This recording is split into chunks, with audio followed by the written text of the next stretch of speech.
Sim!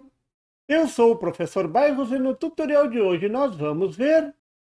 Todo mundo está acostumado a ligar a carga no coletor. Funciona bem, é simples de calcular, mas será que não dá para ligar essa carga no emissor? É isso que eu vou analisar nesse tutorial. Vamos lá? Para responder, eu vou analisar os dois circuitos comparando as suas características. O primeiro circuito, o transistor está na configuração emissor comum e está operando como chave. Esse é um circuito que o técnico eletrônico está acostumado a usar. Quando o transistor liga, a tensão coletor-emissor é igual a 0 volt, ou fica bem próximo disso e toda a tensão aparece na carga. Nesse caso, a bobina do relé. A tensão de alimentação é de 5 volts, então a tensão sobre o relé será de 5 volts. Quanto ao circuito de entrada, o transistor é acionado pela tensão de 5 volts da saída do acionamento. Nesse caso, um microcontrolador. A corrente de base vai depender da carga. Uma corrente típica para um relé é de 100 mA. Uma forma simples de calcular a corrente de base é fazer essa corrente igual a 1/10 da corrente de coletor. Essa técnica é chamada de saturação forte e funciona quando o transistor tem um ganho alto, igual ou maior do que 100. É exatamente esse o caso. Então, a corrente de base pode ser ajustada para 10 mA. Claro que tem que avaliar se o transistor suporta essas correntes. Por exemplo, um BC337 serviria perfeitamente. Vocês já viram eu aplicar essa técnica dezenas de vezes nesse canal, que já tem centenas de tutoriais, quase milhares. Para o microcontrolador, uma corrente de 10 mA está muito bom. Esse circuito funciona, que é uma maravilha. Então, por que mudar para o circuito do seguidor de tensão da figura? Sim, é assim que se chama essa configuração, que na verdade é uma configuração de coletor comum. Essa eletrônica é cheia de 9 horas. Aqui a carga foi tirada do coletor e aplicada no emissor. Não vou alterar mais nada. Mas isso pode? Sim, pode. Claro que pode. E funciona quase igual. Tem vantagens e desvantagens. Agora a corrente de base vai depender da carga. Sim, olha a malha de entrada. Agora ela passa por dentro da carga. Veja como analisar esse circuito. A corrente na carga agora é a corrente de emissor, mas não muda muito. Para transistores de alto ganho, essa corrente é igual à corrente de coletor. Quem vai fornecer corrente para a carga é o transistor. Então, a corrente de base vai ser a corrente de carga dividida pelo ganho do transistor. Não é mais aqueles 10%. Simplificou, não é mesmo? Mas e a tensão na carga? Como é que fica?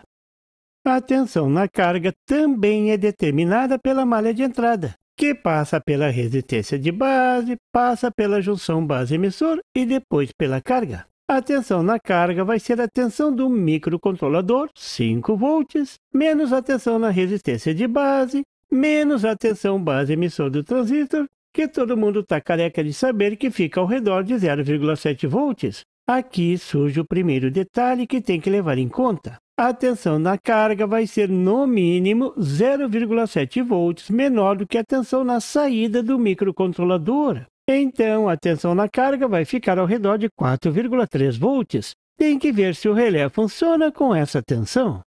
Essa questão da tensão na carga ser um pouco menor do que a tensão na saída do microcontrolador pode ser um problema. Mas, por outro lado, esse circuito tem uma grande vantagem: a corrente na base. No circuito seguidor de emissor, você forçou a corrente de base a levar o transistor à saturação. A corrente de base estava na sua mão. Aqui não. Como a tensão na carga está determinada pela malha de entrada, então a corrente na carga vai depender dela mesma. O transistor só vai fornecer a corrente que a carga pedir. A corrente de entrada já não é mais controlada por você, é dada pelas características do transistor. Nesse caso, será a corrente de emissor dividido pelo ganho beta. Sempre lembrando que isso é válido para transistores de alto ganho. Veja que a corrente de base ficou muitíssimo menor, 0,33 mA. A queda de tensão na resistência de base ficou muito baixa, ao redor de 140 mV. Pode ser até desprezada.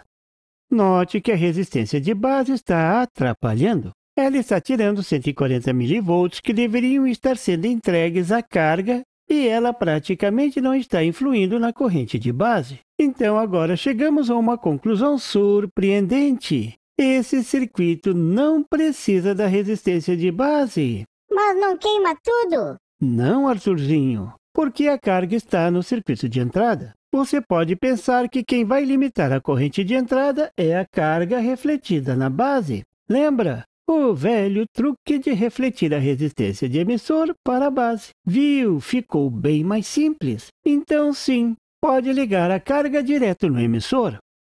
Mas cuidado, nem tudo são flores. Você só pode ligar direto no emissor se a carga for alimentada com uma tensão igual à tensão do acionamento. Nesse caso, 5 volts do microcontrolador. Se a tensão da carga for maior, não pode. Isso é muito claro. A tensão no emissor é praticamente a tensão de entrada. Por isso, esse circuito é chamado de seguidor de tensão.